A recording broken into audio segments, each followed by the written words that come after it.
मला माहिती आहे अजून जेवण व्हायचंय.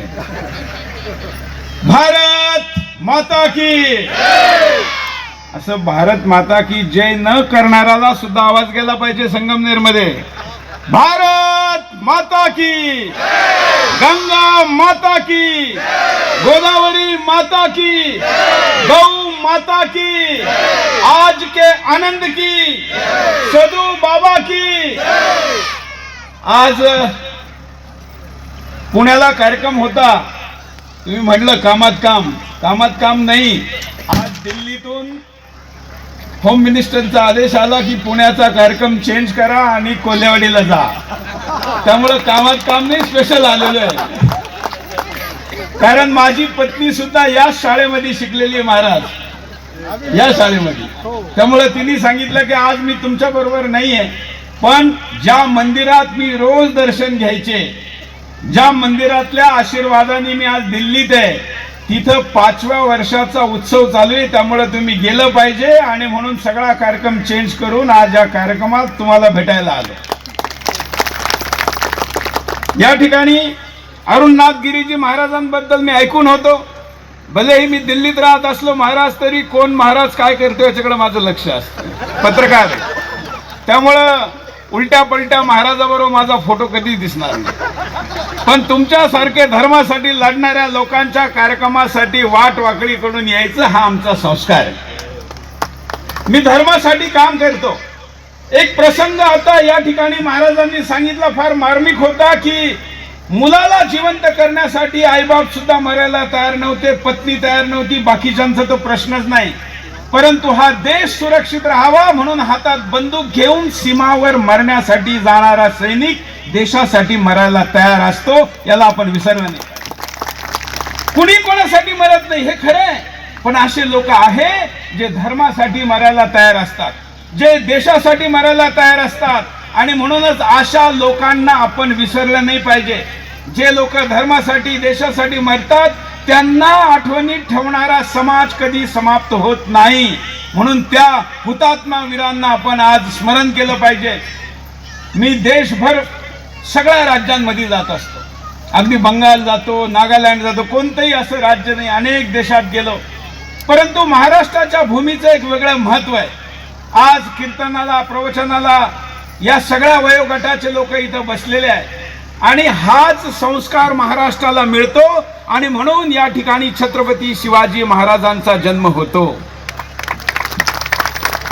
परंतु मागच्या 350 वर्षापूर्वी महाराजांनी हिंदू राष्ट्राची स्थापना केल्यानंतर पुन्हा शिवाजी महाराज झाले का? हा, संभाजी महाराज झाले, अनेक पराक्रमी वीर झाले. मग का होत नाही आज? हे खरं आहे का कीर्तनाला येणारा परिवार आणि आपल्या मुलींना घेऊन येत असेल तर ती मुलगी लव जिहादचा शिकार होणार नाही, कारण ती पांडुरंगाचं नाव इथं ऐकते. असे आईबाप जे आपल्या मुलाला घेऊन येतील ते दुसऱ्या मुलीची छेड काढणार नाही, वाईट काम करणार नाही. पण फक्त एवढं पर्याप्त नाहीये. आज समाजामध्ये खूप विकृती आलेली आहे. ज्या मोबाईलचं नाव तुम्ही घेतलं तो आता अपरिहार्य आहे, त्याला तुम्ही टाळू शकत नाही. पण त्यावर काय पाहायचं आणि काय पाहायचं नाही हे तुम्ही रोखू शकत नाही, संस्कार रोखू शकतात. आणि म्हणून संस्कार दिले पाहिजे. काय पाहायचं, काय नाही पाहायचं, काय वाईट आहे, काय चांगलं आहे. तुम्हाला माहिती आहे, मी इथं टीव्ही चॅनलचा मालक आहे, पण मी प्रत्येक भाषणात सगळीकडे सांगतो आणि स्वतःही आपल्या घरामध्ये हा नियम आहे. आमच्याकडे रात्री 9 ते 10 1 तास टीव्ही आणि मोबाईल बंद करून आम्ही सगळे घरातले लोक पुस्तक वाचतो. सगळे घरात, लहान मुलं सुद्धा. माझ्या भावाच्या 2 मुली आहे, रिद्धी सिद्धी, त्याही. आम्ही राजकारणावर चर्चा करत नाही. धर्मावर काय संकट आलेलं आहे, समाजात किती विकृती आलेल्या आहे, त्याच्या प्रती आपला दृष्टिकोन काय असला पाहिजे यावर बोलतो. तुमच्या मुलाला कुणी दुसरा येऊन संस्कार देणार नाहीये. आता तर शाळेंची अवस्था काय आपल्या सगळ्यांना माहिती आहे. त्यामुळे तुमच्या मुलांना घडवायचं काम हे कोणाचं आहे? कोणाचं आहे? कोणाचं आहे? बोलायचंय. इथं बोललेलं पांडुरंग ऐकतो. कोणाचं आहे? आमचं आहे म्हणा. कोणाचं आहे?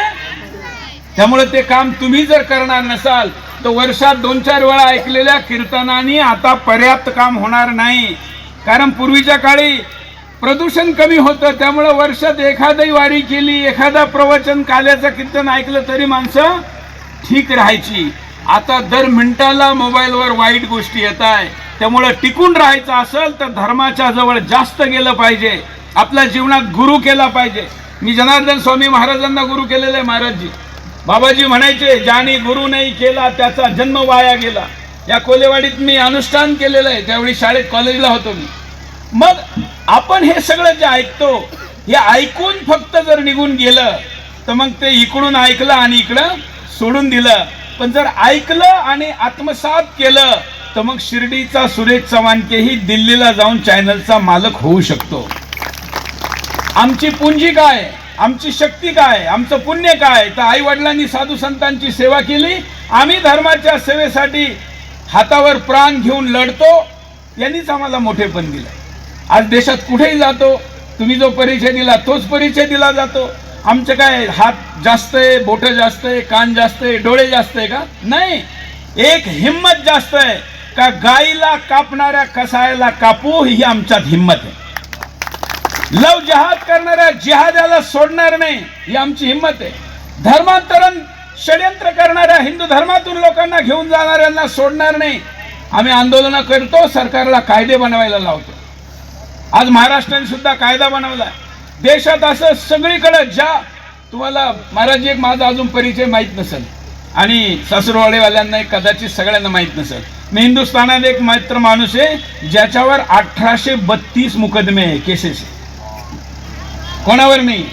आणि हे कशासाठी? हे काही अपराध नाही केलेला. हे सगळे 1832 जे FIR माझ्यावर आहे, हे सगळे FIR धर्माचा झेंडा उंच उचलण्यासाठी झालेले आहे.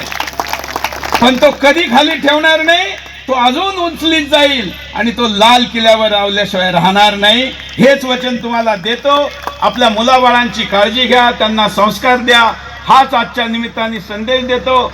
आणि या सिद्ध स्थानावर मी आता त्यांच्या परिवारातले सदस्य भेटले मला का इथं शनिवारी आरती होती. मी एक आग्रह करतो, महाराजांनी ज्या संस्कार वर्गाची आत्ता मे मध्ये सांगितलं ना, 7 मे ते 21 मे, त्याला जरूर पाठवा. मी माझ्या जीवनात असे अनेक संस्कार वर्ग शाळेत असताना केलेले महाराज, तेच आत्ता कामाला येतात. आणि जो कुणी संस्कार वर्गात आपल्या मुलाला पाठविल त्याचा मुलगा आई बापाला वृद्धाश्रमात नक्की पाठवणार. आणि येते काळ खूप डेंजर आहे. तुम्हाला वाटत असेल आता कोलेवाडीत नाही आहे, पण सगळीकडे पोहोचणार आहे. त्यामुळे भविष्यासाठी हे आपण करावं.